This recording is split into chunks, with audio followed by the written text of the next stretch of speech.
Hello, my name is Yadal Sines from mimicmethod.com, where you learn foreign languages by ear.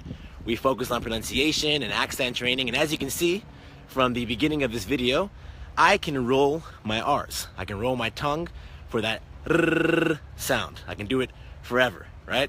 Now this sound, which in phonetics we call the voiced alveolar trill, has eluded and beguiled many a Spanish learner for centuries, perhaps millennia.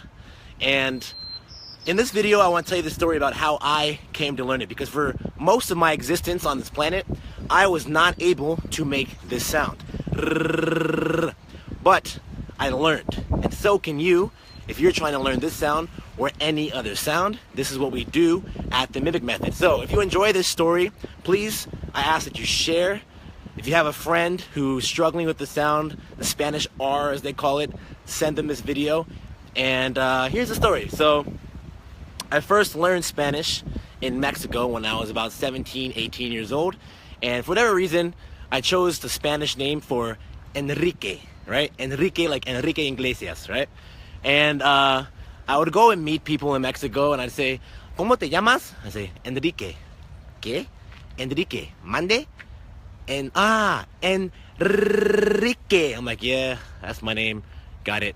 So it used to always bother me. My mom can do it. My older brother can do it. But I can never roll my R's. So I thought maybe it's like a anatomical thing. I'm not born with the roly tongue thing, and it's not for me.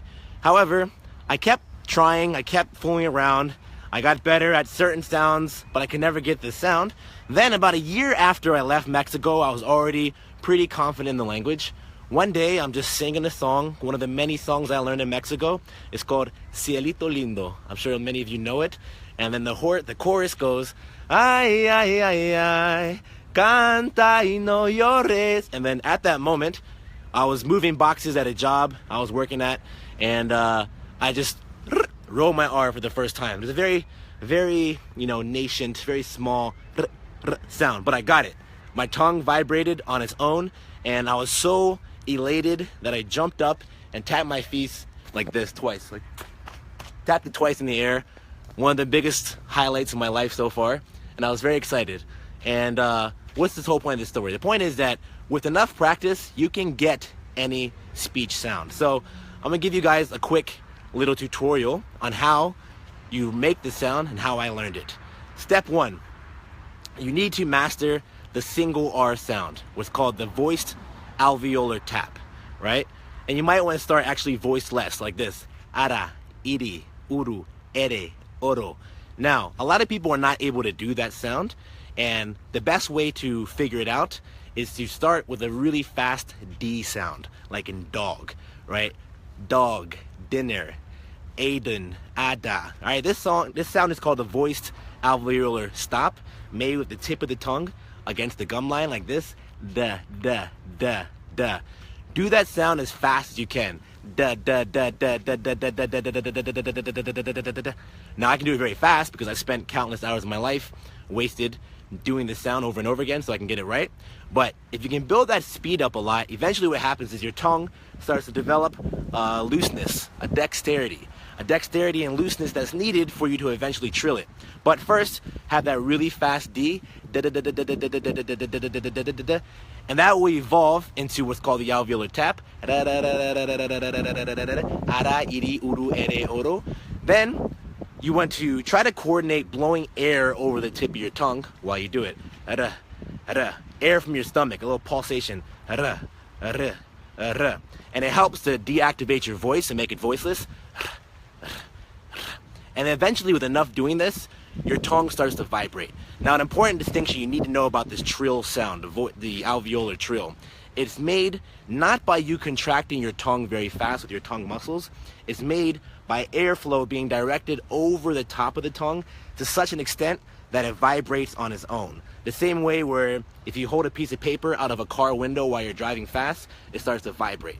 So a lot of people trying to do a trill, they are trying to force the movement. They're trying to move their tongue rapid fast. Your tongue can't do that. It has to move on its own from the airflow.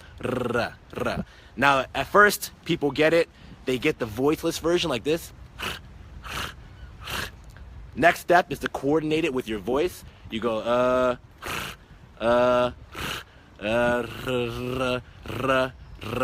Once you can coordinate voicing with it, you have the voice alveolar trill. Then it's just a question of being able to hit it with precision whenever you need in words like ferrocarril and perro, right? Then, if you want to get into soccer commentator style, Rodriguez, like that kind of stuff, you just have to practice consistency and getting a long kind of sound. And that is just practice. You do it over and over again. The little subtle differences of how you move your tongue, you can lose the flow. So you just have to practice sustaining that perfect sweet spot for your tongue. And eventually, you get to a point where I'm at right now with my rolling R. Remember, I spent the first 19 years of my life not being able to do this sound at all.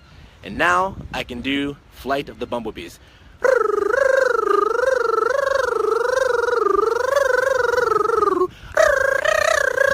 Right? It's pretty crazy.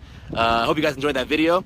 Just a little inspiration for you people who are still struggling with the Spanish R. That's a quick tutorial, not too much detail.